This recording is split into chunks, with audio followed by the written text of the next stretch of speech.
Hosea chapter 5. Hear this, O priests, pay attention, O house of Israel, give ear, O house of the king. For the judgment is for you have been a snare at Mizpah and a net spread upon Tabor. And the revolters have gone deep into slaughter, but I will discipline all of them.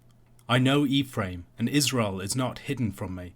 For now, O Ephraim, you have played the whore, Israel is defiled, their deeds do not permit them to return to their God. For the spirit of whoredom is within them, and they know not the Lord. The pride of Israel testifies to his face.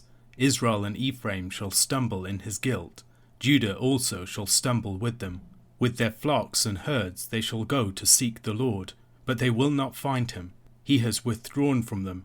They have dealt faithlessly with the Lord, for they have borne alien children. Now the new moon shall devour them with their fields. Blow the horn in Gibeah, the trumpet in Ramah. Sound the alarm at Bethaven. We follow you, O Benjamin. Ephraim shall become a desolation in the day of punishment. Among the tribes of Israel I make known what is sure. The princes of Judah have become like those who move the landmark. Upon them I will pour out my wrath like water. Ephraim is oppressed, crushed in judgment, because he was determined to go after filth. But I am like a moth to Ephraim, and like dry rot to the house of Judah. When Ephraim saw his sickness and Judah his wound, then Ephraim went to Assyria and sent to the great king. But he is not able to cure you or heal your wound. For I will be like a lion to Ephraim, and like a young lion to the house of Judah. I, even I, will tear and go away. I will carry off, and no one shall rescue. I will return again to my place, until they acknowledge their guilt and seek my face, and in their distress earnestly seek me. Hosea chapter 5 continues the controversy or contention that the Lord had with Israel that began in the preceding chapter. That chapter had focused especially upon the leaders, but in this chapter the prophecy expands its address to challenge the people more generally. Once again the people are summoned to attention to the word of the Lord. The priests, the house of Israel, and the royal house are all addressed. While the leaders are especially responsible, they are not responsible to the exclusion of the people more broadly. Joshua Moon suggests that verse 1's claim concerning the leaders, that the judgment is theirs, should be heard as a double entendre. The task of judgment belongs to the leaders, but theirs is also the indictment that is to follow. The first half of verse 2 is difficult to translate. Andrew Dearman, for instance, adopts an amended reading of the text that yields a line that continues the sentence of the preceding verse, giving, "You have been a snare at Mizpah, a spread net on Tabor, a pit at Shittim they dug deep." Moon differs from this rendering on two key counts. First, he argues that Mizpah and Tabor are presented as victims of the traps, not perpetrators of them. Second, he argues that the point of the second verse is that the leaders are knee-deep in the blood of those they were supposed to lead. Most scholars argue that the snares, nets, and pits in view are likely sites of pagan cultic worship at the locations in question, with the places not presented principally as victims or as perpetrators, but more as sites of traps that have been laid for the people. The Lord knows the hearts and the actions of his people. They cannot hide their sin from his sight. Their adultery and defilement is not a secret, but is known to their divine husband, and their deeds prevent them from returning to him. They have cut themselves off from his presence and blessing. Their ignorance of the Lord and their devotion to a spirit of whoredom establish enmity between them and God, marking them out for judgment. Israel's brazen pride is self-incriminating, evidencing their stubborn impenitence and incorrigibility. Their sins bring their own accompanying traps that Israel readily stumbles into, but which will also snare his brother Judah. People's sins can greatly complicate life for them and have consequences that serve as their own natural punishments. This is the case for Israel and Ephraim. Verse 4 declared that the deeds of Israel prevented them from returning to God. Verse 6 describes their futile quest to find him. They will try to pursue the Lord and his favour with great sacrifices of flocks and herds, but they will find that he has withdrawn from them and will not heed them. No amount of religious ritual will succeed in restoring their relationship with the Lord when they are so alienated from him in their behaviour and affections. Returning to the metaphor of marital infidelity that frames the book of Hosea, they have begotten bastard children through their consorting with idols. Cultic practices, divinely ordained and pagan, were often associated with new moon festivals, seeking fertility. However, now the new moon would herald the devouring of them and their fields, becoming its opposite. Alternatively, as that proposed meaning of the second half of verse 7 is obscure, Hans Walter Wolff suggests an alternative version of the text, which gives the statement, "Now the locust shall devour their fields." The prophecy to this point has mostly focused on Israel, with only a secondary reference to Judah in verse 5. Now, however, Benjamin, the southern tribe whose territory was the borderland of the kingdom of Judah, between Judah and Israel, comes into view. What exactly verse 8 refers to is unclear. Many read it as a reference to the Syro-Ephraimite War, as the Syrians and Israel went south to attack Judah, approaching Jerusalem itself around 735 BC. The verse, some argue, speaks to the northern kingdom, which has at this point taken the territory of Benjamin, warning them that they are about to face its loss. This, however, as Moon argues, presents problems as an interpretation. It would suggest that in taking Benjamin, Judah was like a party moving a landmark, rather than merely recovering its own land. Also, verse 13 seems to refer to an appeal to the king of Syria coming from Ephraim, the northern kingdom, not from Judah, as it did during the Syro-Ephraimite War. This said, however, there are other ways of reading the statement of verse 13 that would be more consistent with the setting during the Syro-Ephraimite War, when Judah sought aid from the Assyrians against Israel and the Syrians. It could refer to Israel's sending of tribute to Assyria after Hosea's coup against Pekah, and his hope that that might secure peace. The prophecy speaks of devastation falling on both kingdoms.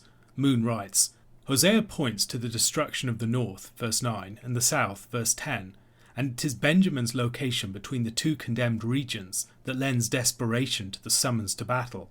Where will Benjamin turn if destruction presses from both sides? Both northern and southern kingdom face desolation on account of their own commitments to iniquity. The Lord's word is sure. Judah has been land-grabbing, not honouring the boundaries of their brother to the north, and will also face judgment as a result. The Lord himself is like a sickness or a rot that clings to Ephraim and Judah, consuming them and wasting them away. Israel seeks deliverance from its wound from Assyria, most likely as Hosea turned to Assyria, becoming their vassal, after he had conspired against Pekah and brought him down, replacing him as king of Israel.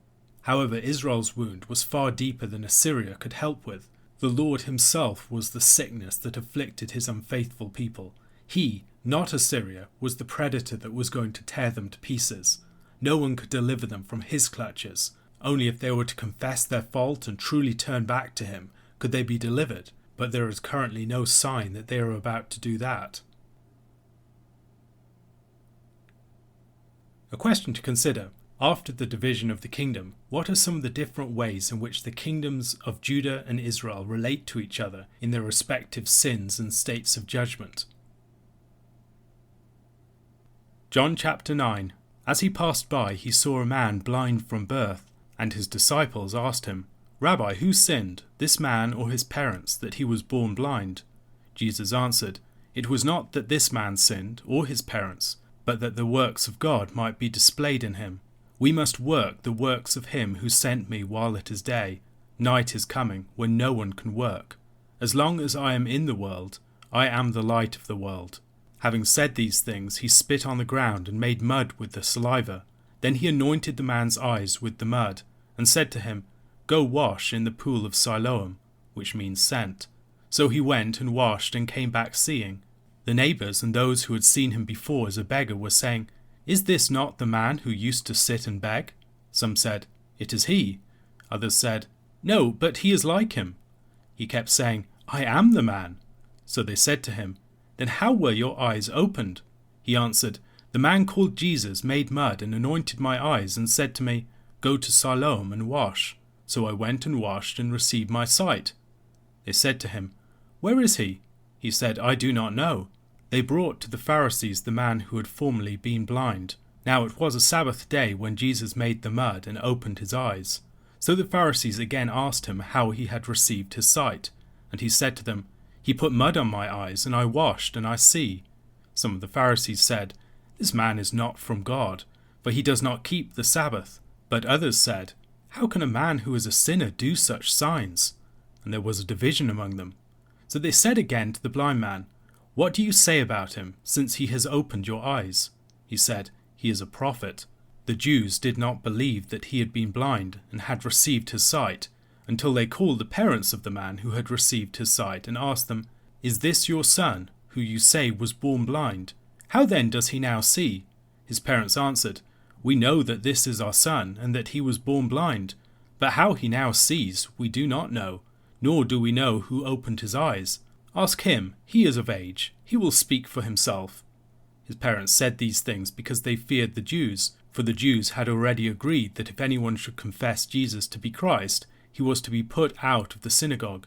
Therefore his parents said, "He is of age, ask him."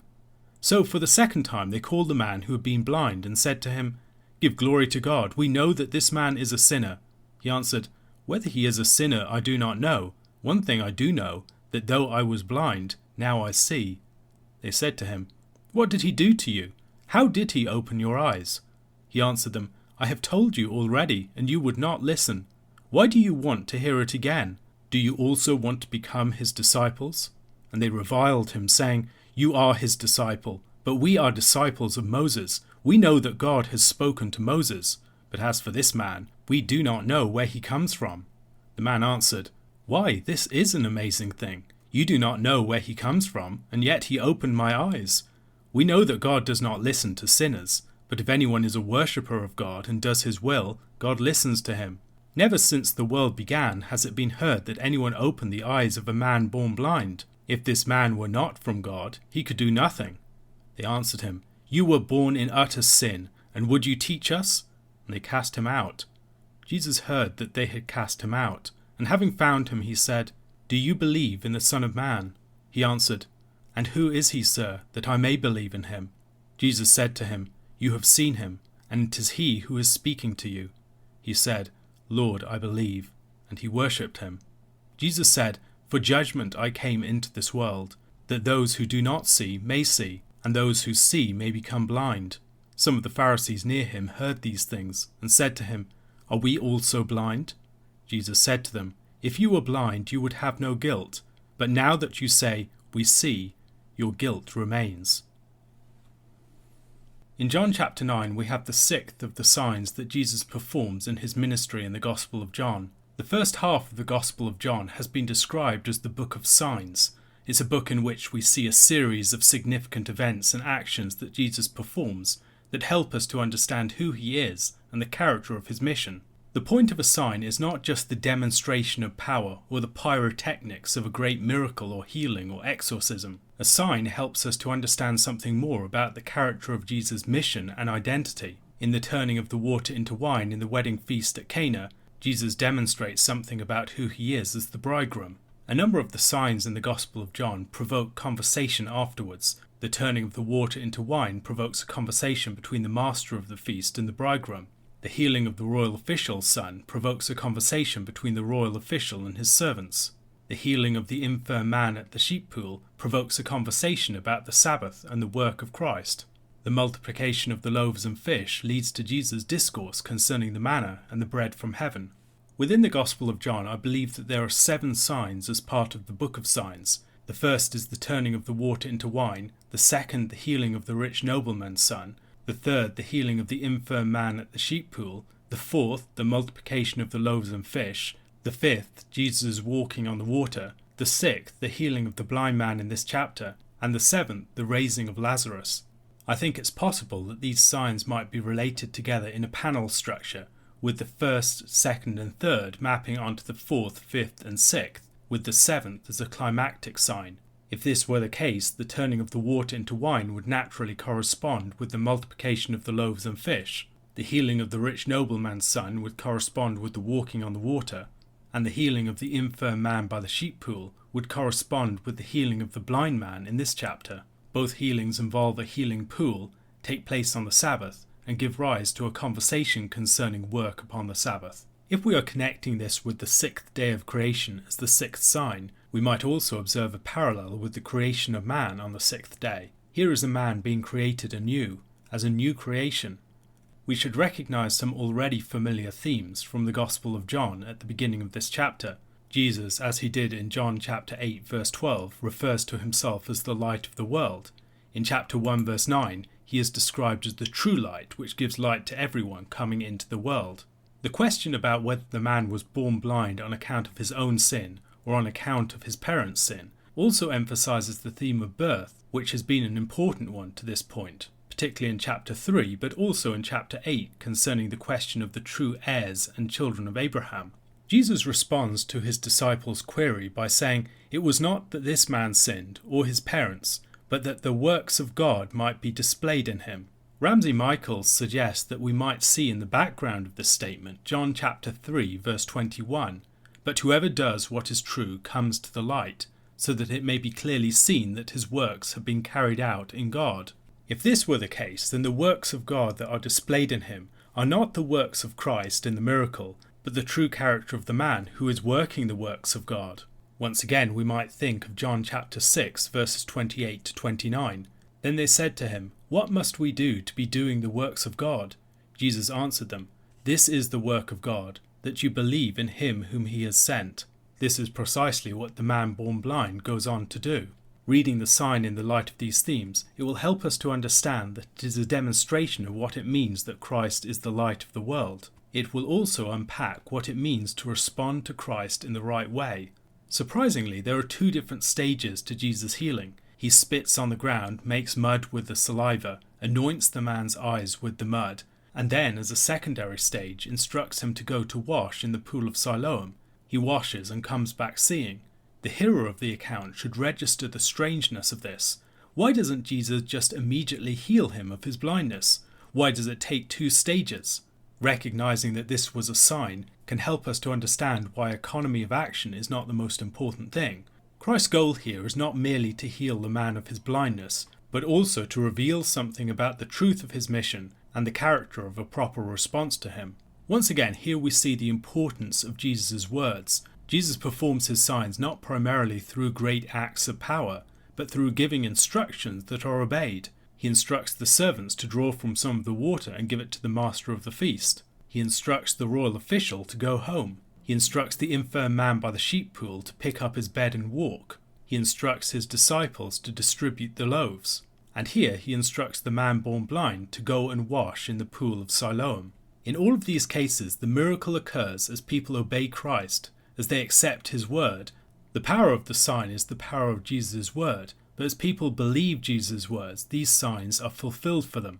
Jesus performs a strange action on this blind man and then instructs him to do a strange thing, to go and wash in the pool of Siloam. However, the man obeys Jesus' word, and as a result he is healed. We might recall the story of Naaman the Syrian, who questions the instruction to go and wash in the Jordan. He wonders why he can't wash in one of the greater rivers of his own land. The parallel with chapter 5 should also be looked at in more detail. The most obvious similarity is that they both involve healing on the Sabbath that provokes controversy with the Jews.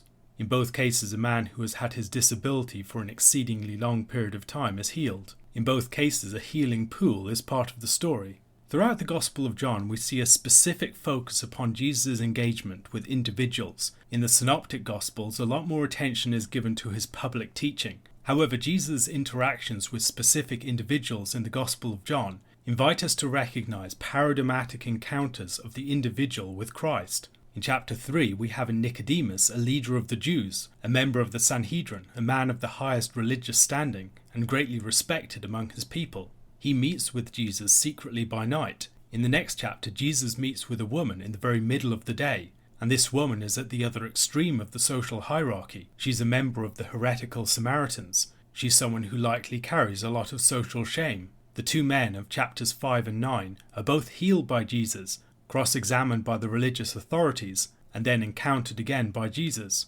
In the first case, the man, after meeting with Christ for the second time, goes back to the Jews. In the second case, the man responds by believing in Jesus.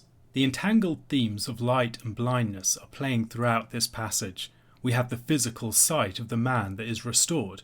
We also have his spiritual sight that is revealed as we go through the whole of the chapter. He's not just able to see with his physical eyes. He's able to perceive something of Jesus' true identity. There's a spiritual sight that he enjoys. And the conflict that he has with the Jewish leaders is characterized by irony and humor. There is something of a playfulness to it, where he can't be recognized at first, and people are speculating about his true identity.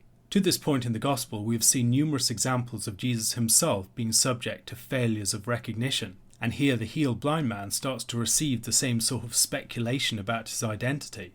The mud made with saliva might recall the creating of humanity out of clay in the original story of man's creation. A man is being newly created, and then he is sent to the pool to wash. Christians have long perceived in this an image of baptism. It is also another example in the Gospel of a sign that occurs in Jesus' absence. His word is powerful, even when he is not physically present. The blind man is a paradigmatic believer. He's someone who's brought to a new awareness. Jesus performs a work of new creation upon him, sends him to be washed, to be baptized, and after that the text focuses upon his membership of the synagogue and the religious community. He will be cast out of the synagogue, but will become part of the community that surrounds Christ. This, of course, is a pattern that is familiar for many Christians down through the ages. Christ performs a work of healing in their lives. They are baptized, they enter a new community, but they are cast out of old ones. However, as they are faithful in their testimony to Christ before men, Christ will be present to and with them. A question to consider. Can you identify the ways in which this chapter uses humour, sarcasm and irony to express its point? How do these help to reveal something about the character of faith in contrast to unbelief?